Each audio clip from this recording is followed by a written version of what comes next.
As is my habit from time to time, I'm going to decrease this for now. I'm going to stop the music because I don't need music in the background for this part, but as is my habit from time to time, I like to do, talk about movies, movie trailers, things that are upcoming events on television or whatever, because I'm a pop culture guy, and I'm also ex-military, and so any movie that's features the military as the primary component, I'm always interested in. So there's a new Top Gun trailer, right? There's a new Top Gun trailer out, and I want to talk about it for a moment. So just bear with me. Turn the sound back on, and I'm going to walk. It's only a 2.5 minute trailer, so I'm going to walk through some of the aspects of it. So here we go. Alright, now that scene was taken from the first trailer. This is just a low pass across the desert. But given some of the information that's in this particular trailer that wasn't in any of the previous trailers, it now makes sense why. There's now a reason as to why this particular pilot is flying so low, and I will get to that as we go along. Okay, the film then changes, the aspect I should say changes to a chase through a Grand Canyon-like valley somewhere. They're rolling around these rock faces somewhere, again at very low altitudes, and excuse me, you have two F-15s here chasing each other. So this is one of two things. This is part of the training montage that they go through in the film, getting ready for the particular mission that they're going to go on, or this is a quick second footage from the actual mission itself that they go into. Alright, let's continue.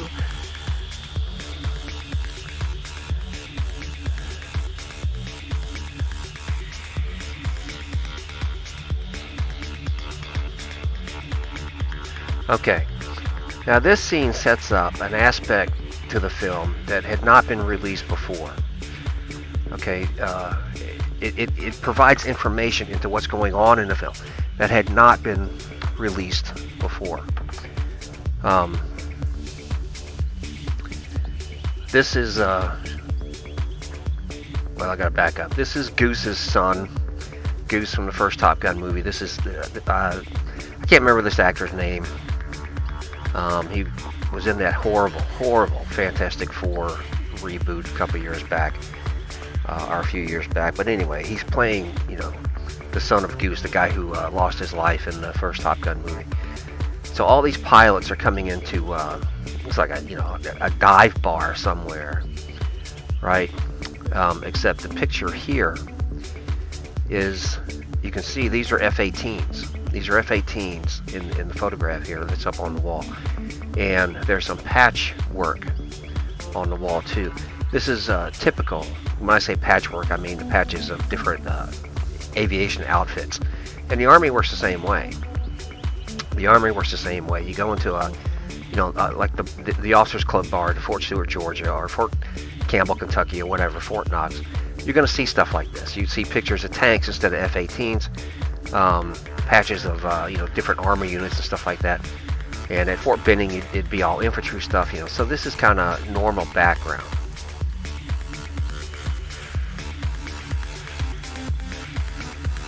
Okay, she calls him Bagman, and his real call sign is Hangman. So this is kind of pilot interaction again goes on in all branches of the U.S. military between officers when they get together and they don't know what's going on.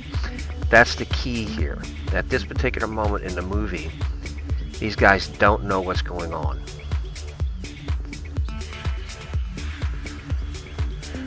Alright, the guy says, what the hell kind of mission is this? That means they don't know, of course, it's very obvious. But somebody is putting together a particular mission that they want to fly, and they've chosen, quote, as the female pilot said, what's the name on her? Let's see. Trace, okay. So her name is Trace, whatever. She's a lieutenant, although these are captain's bars in the Army and the Marine Corps. But in the Navy, they're lieutenant's bars. So they don't know what...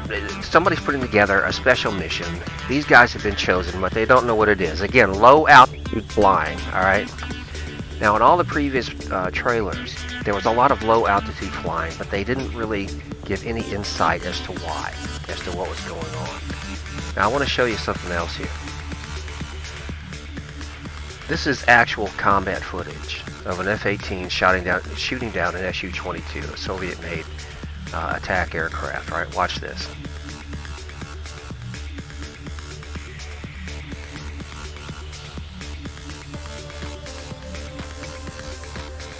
Okay, wait for the splash. There it is. That's the missile hit. Now note the altitude in the FLIR footage. Now all the quote sensitive information that would be on the heads-up display has been blurred out. But this is FLIR footage. This is forward-looking infrared, which the pilot was using to track the target, lock the target up, and then fire on it, right? But look at the altitude. You can judge the altitude based on the FLIR footage. That this is a high-altitude engagement against a lower-flying target. Okay, now let me back up to here. Alright, this is, again, FLIR footage of attacking a target on the ground. Now, you can't really judge the altitude here of the attacking aircraft because the FLIR cameras, of course, have a zoom-in feature, right? They can zoom in on the target. So, but both of these are sort of high angle of attack, high altitude attacks that take place. And there's another one. Let's see, that's the same. Okay, there's another one here. Again, he's tracking this Su-22, which is below him, right? Okay, so then you come back to the Top Gun trailer. And look how low these guys are flying.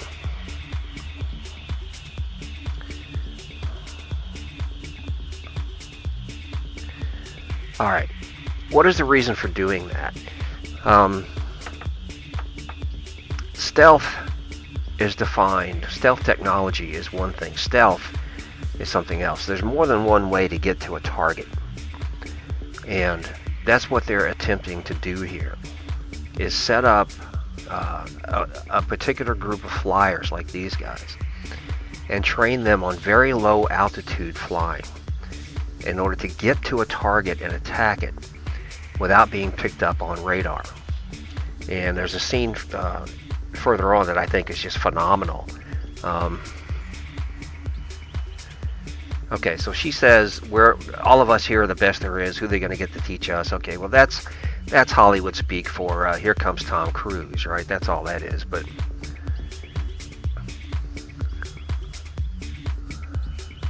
and there he is. Now there's the obligatory shot of Tom Cruise riding a motorcycle. That has to be in every movie he makes. And of course this was in the first Top Gun too. This is a reverse angle on the same shot that was in the original Top Gun.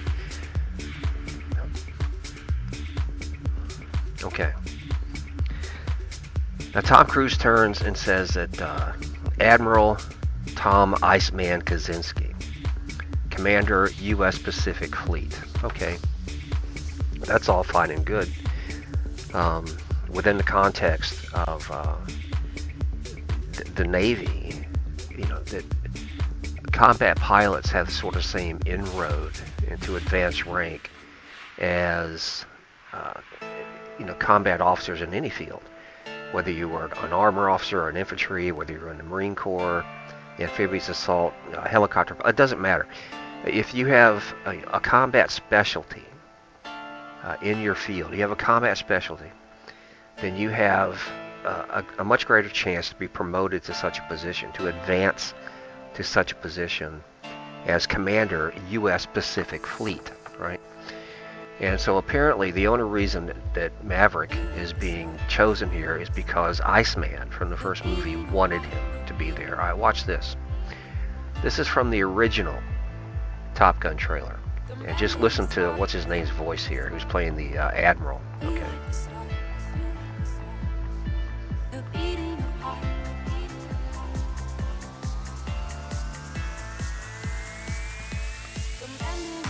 Alright, now I talked about this once before. This is actually the second trailer breakdown of Top Gun movie I've done on Twitch. And, God, I can't remember this guy's name either, but this actor right here, but he's playing a 2-star admiral.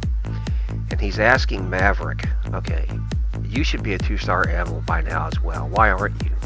Is the basic question. Alright, now that's a flaw in the narrative, because it's just true in all branches of the U.S. military that whether you get passed over for a promotion or you refuse a promotion, you only get to do it twice. They give you one. If you get passed over the first time or if you refuse it the first time, okay, they'll keep you around. But the moment you get to the second one, if you get passed over twice or you refuse promotion twice, you're out. They throw you out. You know, they give you an honorable discharge, of course, because it's not, it's either your prerogative not to be promoted, or you just weren't selected. But neither of those are a crime. Neither of those are dishonorable conduct. So you get an honorable discharge, but you're still discharged. So the point I'm making here is that at this point in his career, no, it isn't. It's not a mystery at all. At this point in his career, in real life, the character that Tom Cruise is playing here would have been cashiered out of the Navy long ago. That's just the way it is. So that's one little flaw in the narrative. But they come back to this most recent trailer, and again, Iceman here has personally chosen, personally asked for Maverick to lead this particular mission. Okay, Commander U.S. Pacific Fleet. That means whatever mission you're going on is somewhere in the Pacific, you would obviously conclude.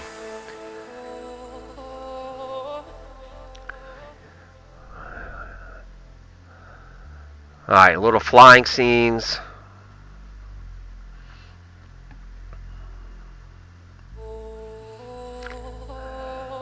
I talked about this before.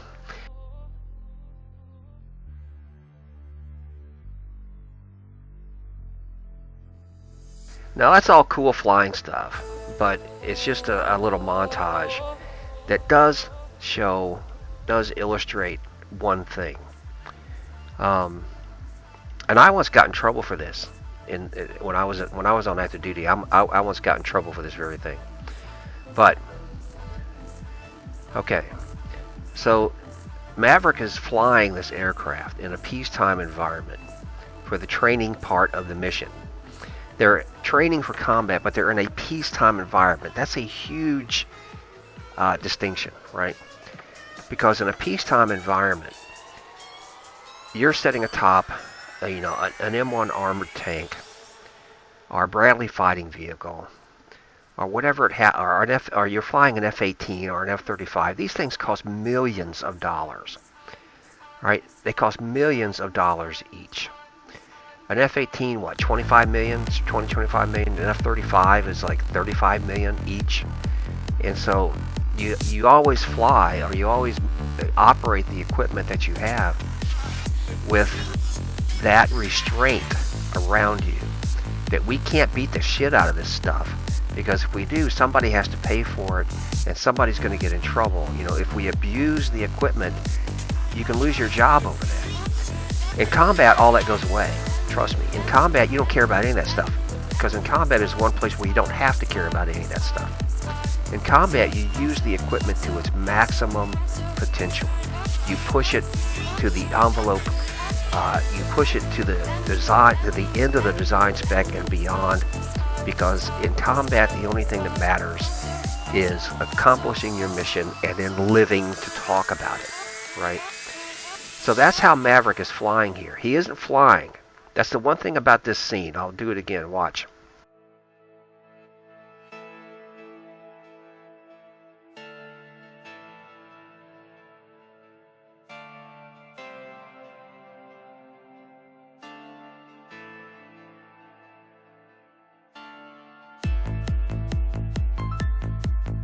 All right, now that is flying the F-18 to its maximum potential. That is stuff that you would never get away with in standard training missions, but that is stuff that you could get away with in a combat environment, right?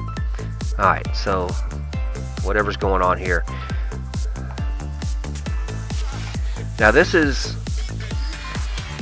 I believe that right there is footage from when the point in the movie where the actual combat operation begins. So let's watch this for a moment. Maverick salutes. Off the deck he goes. There's four. Okay, wait. There are four aircraft in the shot here, right? Four aircraft lined up. I want to go back to this one, if I can find it real quick. Okay, right there. There are four aircraft here. This is from the original trailer. There are four aircraft here, right? Look how low they're flying. All right, this is not a training exercise. This, they are pushing the aircraft to their maximum potential use. All right, flying that close to such terrain would get you in peacetime. If you just did this on your own in peacetime and you lived to tell about it, you would be instantly thrown out of the Navy. You would lose your flight status and you would be done. But there is one place where you can do this. There is one place where you can treat the equipment in such fashion, and that, of course, is combat. Okay, back to the newer trailer. So there's four aircraft take off. May 25th, blah, blah, blah. We're going. Now, this is this is Tom Cruise Hollywood stuff, okay? In the first movie, you may recall that he pulled a maneuver like this where he says, I'm going to slow down, bring him in a little bit, then I'll hit the speed brakes and he'll fly right by me. All right. Actual F-18 pilots will tell you that, okay, that's a bunch of crap, because the instant you slow down and the pilot gains on you, he gets a target lock and blows you out of the sky, right? So all I think is going on here is that this is Tom Cruise still, because guy's got an ego, you can't argue with that, attempting to justify why he was teaching that particular maneuver, because here you have two F-18s flying along. They're being tracked, right? They're being tracked. So he goes overhead. He hits the speed brakes, lets the other guy get in front of him, and then he hits all his chaff and flare to protect the guy, because there's a missile track coming in, and the missile explodes early enough. According to watching the movie, it explodes early enough that the other F-18 can get away. Well, the only problem with that is that for a ground-to-air missile, this is exactly what they are designed to do. Ground-to-air missiles aren't necessarily, they don't have to actually hit the aircraft to take the aircraft down. They explode at a point close to the aircraft and throw so much shrapnel crap out there that it just punches the aircraft apart. So this distance that you're seeing, that's exactly what a ground-to-air missile is designed to do. All right.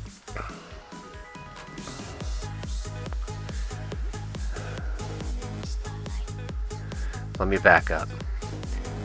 This is very important.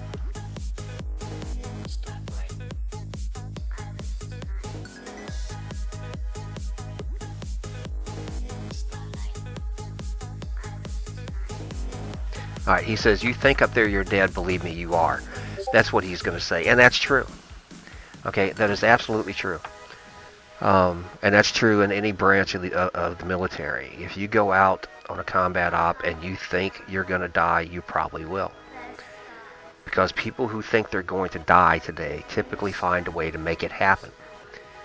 And I'm glad to see that that's being addressed in the film, because it's a very true statement. People who think they're going to die today typically find a way to make it happen. And that's what Tom Cruise is talking about here.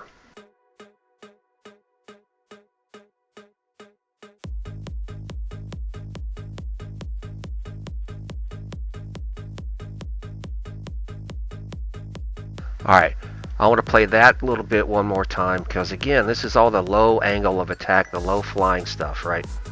Look at this. Okay, now there's only one reason. There's one reason and one reason only that any pilot flying any aircraft would do something like this. Fly between the struts or the trusses of a bridge. And that is to avoid detection. That's what they're doing here. They're attempting to get to a target without being seen. And since F-18s are not stealth aircraft themselves, this would be the only way they could do it, to be able to fly this low toward a target.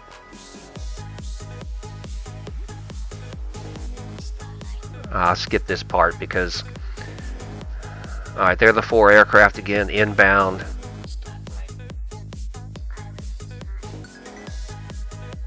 This is all set up crap. Okay.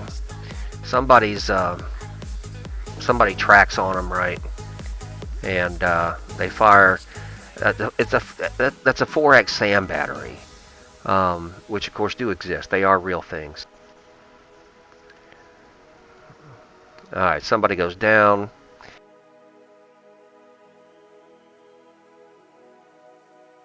Okay, now here's something that I find just, it's probably one of the last points I'm going to make, and then I'll get on to the game, right? Okay, now look at this right here. Okay, let me back that up. It's a very quick shot. See if I can stop it. Alright, what's going on here? You have an F-18 very close to the water. And you can see up in front, up ahead of them, that they're about to get feet dry, which just means they're about to get over land. They're about to make a landfall, right? Overhead are all these objects flying ahead of them. Okay, well, I can only think of one thing that all those objects overhead could logically be, and those are cruise missiles. Cruise missiles launched from different ships as part of the fleet. And what's going on here is they're using the barrage of cruise missiles to get to landfall, to get feet dry over land. They're using it to mask their movement. And again, somebody whoever wrote this particular part of the movie, wrote this plan of attack, knew what they were doing.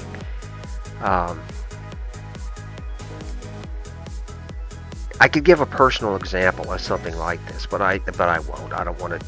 That's not the point of me doing this movie review. All I'm saying is that this is good. This is good stuff. When you go see this movie, and you see this particular scene, where they're using a barrage of cruise missiles to mask, they're flying right overhead to mask their movement. This is good stuff. I mean, it really is. It's well thought out.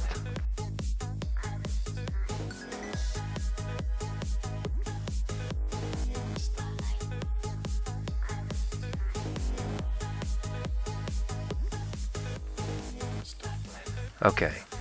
I think that's pretty much it. There was one, right here. One last thing. Again, there's an explosion in front of this guy. The last thing any pilot wants to do flying a jet aircraft is fly through an explosion. Because Here are the air intakes, right? Danger, danger. Those are the air intakes on the F-18. The last thing you want to do is fly through an explosion because your air intakes would suck up so much crap that it would take you right out of the sky. And, okay. I think this is going to be, a good movie. I was, and with the earlier trailers, I was a little, and I talked about this the last time I talked about this movie on Twitch. I was a little disappointed because I thought, okay, this is just going to be a remake of Top Gun. That's all this is. It's just Top Gun 2. Just a remake of Top Gun. That's all it is. But with this trailer, they add some context. They add purpose to what's going on, right? And so there is a mission that makes sense. There's a story that is sort of portrayed here that makes sense. Maverick himself is obviously on his last legs as a naval aviator, and he gets this one last mission to go on. And I think not only visually, visually this is great. You don't get any better than this. Visually, when it comes to portraying air combat, you don't get any better than this. And I'm going to make one comparison. Wait, I'm using the wrong screen. I'm going to go here. Okay.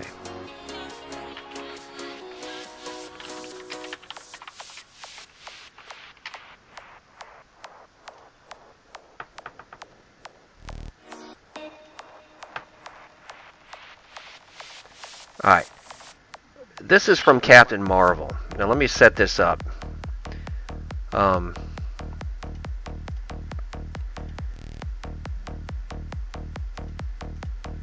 gotta find it again here. Hang on. Alright. Now first, watch this again. Just watch this again. Okay. Now this is Tom Cruise in an F-18 actually flying. Right? He's actually in the damn thing when they filmed all this. Alright. This is from Captain Marvel.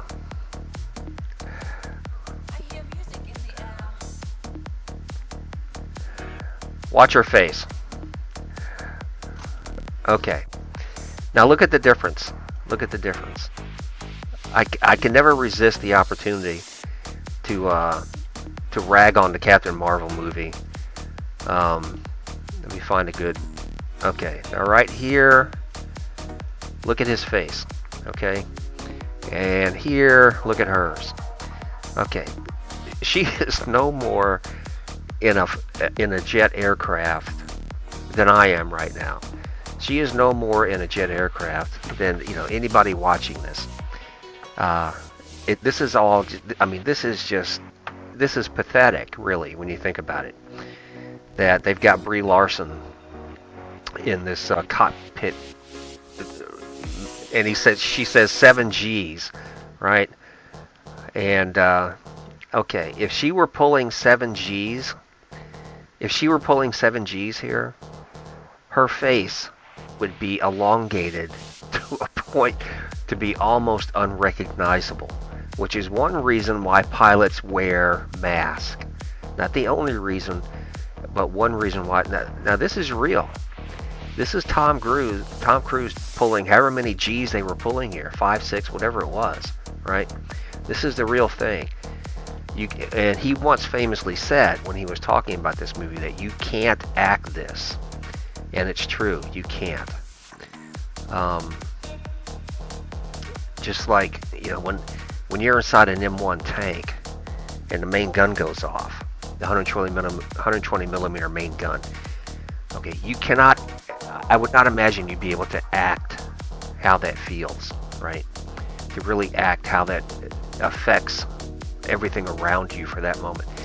There are just some things that can't be effectively acted. So, again, I think this is going to be a great movie. I certainly hope so. Alright. Later, there's my beautiful wife again. Let's see what we got here. I'm going to go ahead and go in game now. I got to reset my music. I'm going to skip